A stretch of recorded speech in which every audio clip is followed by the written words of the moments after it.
ஒப்புக்கொள்கிறார்களா, இந்த பொறுப்பை ஏற்பார்களா, அல்லது இவர்களுடைய கட்டளையை ஏற்று செயற்பட்ட அரசு அதிகாரிகள் மீது பழியை போட்டுவிட்டு இவர்கள் தப்பிக்க பார்ப்பார்களா என்பதை நாங்கள் இனித்தான் பார்க்க வேண்டும் என்று நாமல் ராஜபக்ச குறிப்பிடுகிறார்.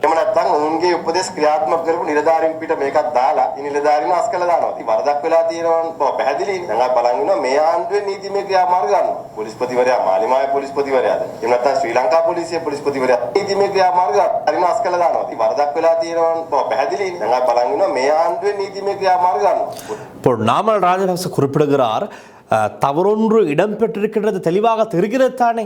ஆகவே இனித்தான் எங்களுக்கு தெரியும் இந்த அரசாங்கத்துக்குள்ளே இதற்கான விசாரணை சரியாக இடம்பெற்று தீர்வு கிடைக்க வேண்டும் என்று நாங்கள் எதிர்பார்க்கின்றோம்.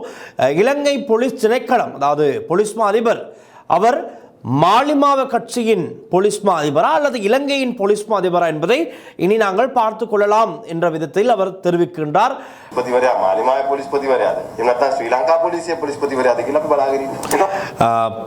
இந்த இடத்தில் ஒரு விடயத்தை நான் குறிப்பிட விரும்புகின்றேன். அதாவது ஜனாதிபதி ஆணைக்குழு நியமிக்கப்பட்டிருக்கின்றது, அந்த விசாரணைகள் ஆரம்பிக்கப்பட்டிருக்கின்றது. குறித்த ஒரு 6 மாத காலப்பகுதிக்குள் விசாரணைகள் நிறைவடைந்து அந்த விசாரணை அறிக்கையை ஜனாதிபதியினுடைய கைக்கு சமர்ப்பிக்க வேண்டியது அந்த ஆணைக்குழுவின் கட்டாயமாக இருக்கின்றது. இதற்கிடையில் இந்த விசாரணைகளுக்கு எந்த விதமான இடையூறும் இருந்துவிடக்கூடாது என்ற ஒரே காரணத்திற்காக அமைச்சர் குமார ஜெயக்கொடியும் செயலாளரும் பதவியிலிருந்து விலகுவதாக அறிவித்து ஒரு கடிதத்தினை ஜனாதிபதிக்கு கொடுக்கிறார்கள். அது என்னத்தான் அவர்கள் பதவி விலகுவதாக சொல்லி அந்த கடிதத்தை கொடுக்கப்பட்டாலும் இது நிச்சயமாக பதவியிலிருந்து விலகுங்கள் என்று ஜனாதிபதியாக இருக்கலாம் அல்லது கட்சியின் உயர்மட்டம் ஜனாதிபதி தானே, அடுத்து அங்கிட்டு டில்வின் செல்வா அவர்கள் இருக்கிறார்கள். இவர்களுடைய ஆலோசனையில் இவர்கள் பதவியிலிருந்து விலகி இருக்கலாம். அதான் நடந்திருக்க வேண்டும் நிச்சயமாக, இல்லை என்றால் இது நடந்திருக்காது.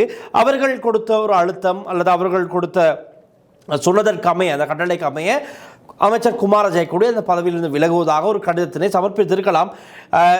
இதுதான் பிரதான காரணமாக இருக்கிறது. விசாரணைகள் இடம்பெற்றுக் கொண்டிருக்கிறது. ஆகவே இங்கு எங்குமே குறித்த அமைச்சர் தான் இந்த குற்றச்சாட்டில் நேரடி தொடர்பு, செயலாளர் நேரடி தொடர்பு, பெரிய ஒரு மோசடி இடம்பெற்றிருக்கின்றது, அதற்கு இவர்கள் தான் பொறுப்பு என்று விசாரணை ஆணைக்குழுவோ நீதிமன்றமோ, இன்னும் நீதிமன்றத்திற்கே இந்த விஷயம் செல்லவில்லை, விசாரணை ஆணைக்குழுவில் தான் விசாரணை இடம்பெற்றுக் கொண்டிருக்கிறது. அதற்கு முன்னதாக நாமல் ராஜபக்ச என்ன சொல்கிறார், தவறு நடைபெற்றிருக்கிறது எங்களுக்கு தெரிகிறது, தெளிவாகிறது, ஆகவே உடனடியாக ஒரு நடவடிக்கை எடுக்கப்பட வேண்டும் என்று. இல்லை, தவறு அப்படி முடியாது, பக்கச்சார்பாக யாருக்கும் செயற்பட முடியாது. அதன் காரணமாகத்தான் ஒரு விசாரணை ஆணைக்குழு அமைக்கப்பட்டு விசாரணைகள் இடம்பெறுகிறது. 6 மாதம் நிறைவடையும் போது தெரியும்